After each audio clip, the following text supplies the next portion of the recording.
ఖచ్చితంగా ఎవరైతే ఇవాళ డ్రైవర్లు ఆటో డ్రైవర్లు ఉన్నారో 3 డిమాండ్లు మేము ఖచ్చితంగా పెడుతున్నాం.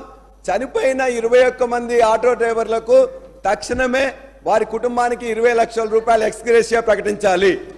రెండోది, వాళ్ళ కుటుంబాలు ఎవరైతే ఇలా 300 రూపాయలు కిరాయి తీసుకొని 200 డీజిల్ తీసుకొని 500 రూపాయలు కూలి కూడా పడతలేదు కాబట్టి ఆ కుటుంబాలకి వ్యవసాయాలకు రుణమాఫీ ఎట్లు ఇస్తున్నావో చాలా బీద వాళ్ళు, చదువుకోని వాళ్ళు, కష్టపడుతున్న వాళ్ళందరూ కూడా ఇలా గ్రామీణ ప్రాంతం నుంచి ఇక్కడికి వచ్చింది కాబట్టి ఆటో రుణమాఫీ కూడా చేయాలని చెప్పి కూడా ఈ సందర్భంగా మేము కోరుతున్నాం.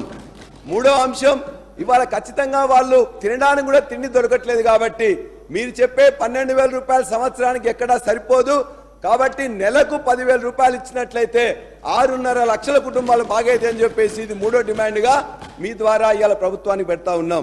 మైండ్ సెట్ మార్చుకోండి, మైండ్ సెట్ మార్చుకోవాల్సిన అవసరం ఉంది. అలా నిన్నటి దాకా 10 ఏళ్ళ అధికారంలో ఉన్న వీళ్ళు ఆర్టీసీకి సంబంధించి తెలంగాణ ఉద్యమం కోసం నై చలేగా బస్ కప్పయ్యా నై చలేగా అని ఉద్యమం చేసిన వాళ్ళ గురించి పట్టించుకోని వీళ్ళు 60 రోజులు సమ్మె చేస్తే ఆత్మహత్యలు చేసుకుంటే పట్టించుకోని వీళ్ళు ఇలా ఆర్టీసీ గురించి మాట్లాడుతున్నారు. అధ్యక్ష, ఇలా తెలంగాణ ప్రభుత్వం అధికారంలో కాంగ్రెస్ పార్టీ వచ్చిన తర్వాత ఇప్పటి వరకు 15 కోట్ల మంది పైగా మహిళా అక్క చెల్లెళ్లకు ఉచితంగా ఇలా బస్ సౌకర్యం ఇచ్చినామని మనం చేస్తున్నాం. 535 కోట్ల రూపాయల విలువ కలిగేటువంటి బస్ ఫేర్స్ ను ప్రభుత్వం భరించింది. అధ్యక్ష, ఇలా వీళ్ళు మాట్లాడుతున్నారు.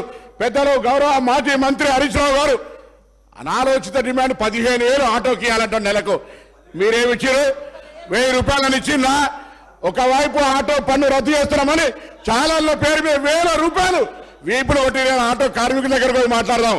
సభను తప్పుదో పట్టించే విధంగా 21 మంది ఆత్మహత్య చేసుకున్నారని చెప్తా ఉన్నారు. ఇలా అవన్నీ కూడా మీరు అనవసరంగా ప్రేరేపించి వాళ్ళని మన దగ్గర ఎక్కడ కూడా ఇలా సార్ మేము ఆటో బస్సు ప్యాసింజర్ ఇంటికి పోతలే, ఆటో బస్సు బస్ స్టాండ్కు ఆటో వాళ్ళను బస్ స్టాండ్కి తీసుకొచ్చే బాధ్యత ప్రజలను ఆటోనే బస్ స్టాండ్కి తీసుకొస్తా ఉన్నది.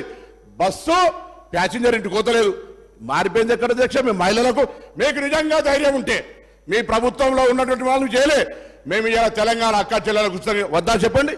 మీరు వ్యతిరేకిస్తున్నారో చెప్పండి.